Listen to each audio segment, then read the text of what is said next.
तो आइए आपको आज एक और कहानी सुनाते हैं। आज की ये हिंदी कहानी स्त्री का घर थोड़ी सी इमोशनल है, लेकिन इमोशनल होते हुए भी इसका संदेश बहुत अनमोल है। आपकी आंखें थोड़ी नम करने के साथ साथ आपके दिलो दिमाग पर यह कहानी छाप छोड़ जाएगी, इसीलिए इसे एक बार पूरी तरह ज़रूर सुनिए। तो कहानी का शीर्षक है स्त्री का घर। तो आइए कहानी स्टार्ट करते हैं। तुम्हें कितनी बार बताया है, मेरे तैयार होने से पहले मेरा नाश्ता तैयार हो जाना चाहिए। शादी के 25 साल बाद भी मुझे क्यों बार बार एक ही बात बतानी पड़ती है। लता, तुम्हें क्या, तुम तो आराम से घर पर रहोगी, मुझे काम पर जाना पड़ता है। तुम हो कि हमेशा बेवकूफ़ों जैसी हरकत करती हो। अगर तुम यह जानबूझकर करती हो तो याद रखना, मुझसे बुरा कोई नहीं होगा। आज भी प्रशांत का पारा चढ़ा हुआ था।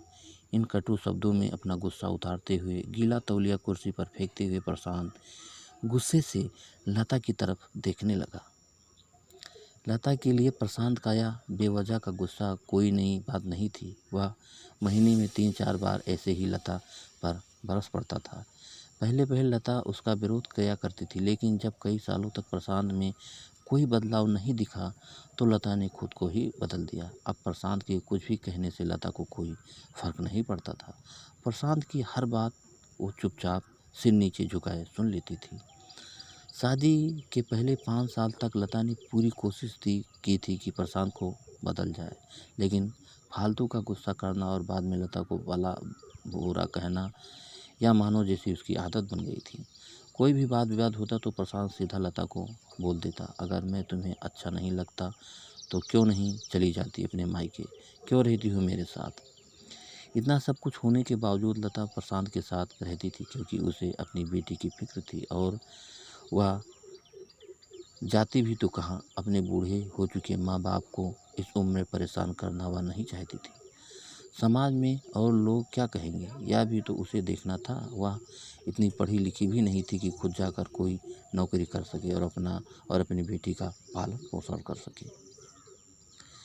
लता को अब अपनी फिक्र नहीं थी, उसको फिक्र थी तो बस अपनी शादी लायक हो रही बेटी की। लता नहीं चाहती थी कि पत्नी के झगड़े की वजह से काव्या डिस्टर्ब हो। काव्या की पढ़ाई पूरी हो चुकी थी, उसके लिए अब शादी के रिश्ते आने लगे थे।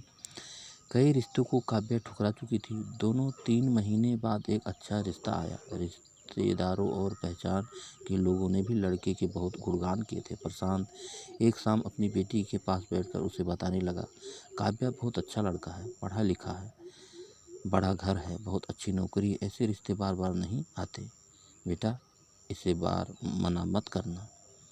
काव्या अपने पिता से ज़्यादा बात नहीं करती थी, शायद डरती थी या शायद नफरत करती थी, लेकिन आज वो अपनी पूरी हिम्मत इकट्ठा कर बोली, मुझे अभी शादी नहीं करना है पापा, मैं नौकरी करना चाहती हूँ, खुद अपने पैरों पर खड़ी होना चाहती हूँ।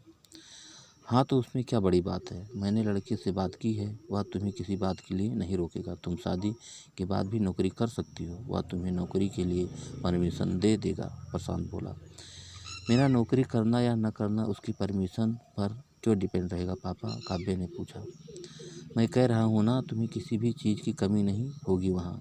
ऐसे रिश्ते बार बार नहीं आते, इसे ठुकरा मत, बहुत खुश रहेगी तुम वहाँ। प्रशांत बोला, पापा क्या मैं उतना ही खुश रहूँगी जितनी मम्मी इस घर में है, काव्या ने तंज कसते हुए कहा। आज तुम्हारी जबान कुछ ज़्यादा चल रही है, प्रशांत गुस्से से आंखें बड़ी करते हुए बोला। पापा मुझे शादी नहीं करनी है, क्योंकि शादी के बाद अगर वह लड़का आपके जैसा निकला तो मैं क्या करूँगी। मुझे आपके जैसे जीवन साथी नहीं चाहिए जो बिन बात के मुझ पर हमेशा चिल्लाए। मुझे कुछ भी अपनी पसंद का लेना हो तो 10 बार सोचना पड़े, कहीं वह नाराज़ हो जाए, मेरी तबीयत कैसी भी हो उसे परवाह ना हो। रोटी थोड़ी भी मोटी बन जाए तो घर सर पर उठा ले, उसकी चेकबुक ना मिले तो भी मेरा ही दोस्त निकले, और हर छोटी मोटी बात पर मुझे मायके जाने के लिए कहे।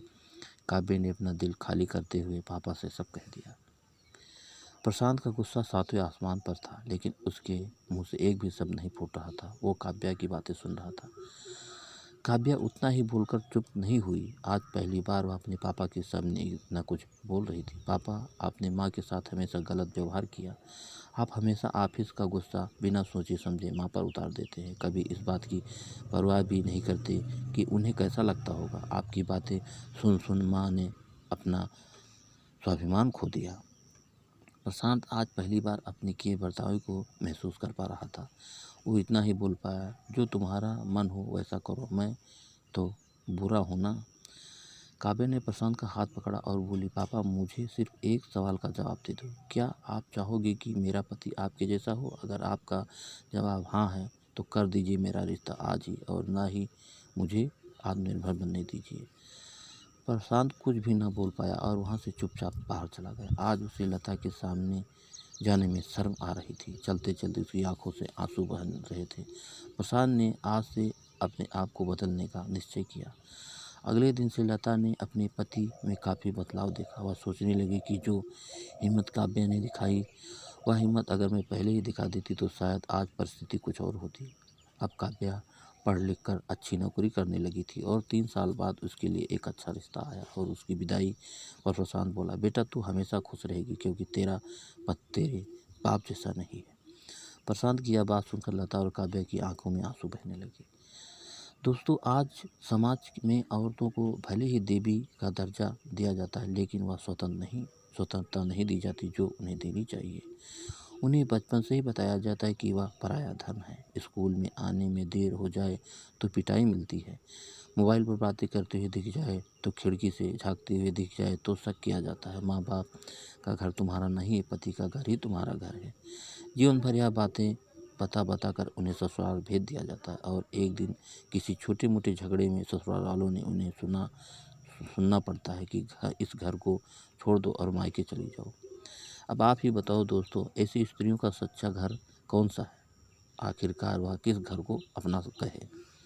हमेशा की तरह पूरी कहानी पढ़ने के लिए आपको दिल से धन्यवाद। दोस्तों, उम्मीद है यह कहानी आपके दिल को छू जाएगी। ऐसे ही सीधे दिल तक उतरने वाली कहानियाँ पढ़ने के लिए हमारे चैनल को सब्सक्राइब करें, जिससे और अच्छी आपको कहानियाँ पढ़ने को मिलती रहे।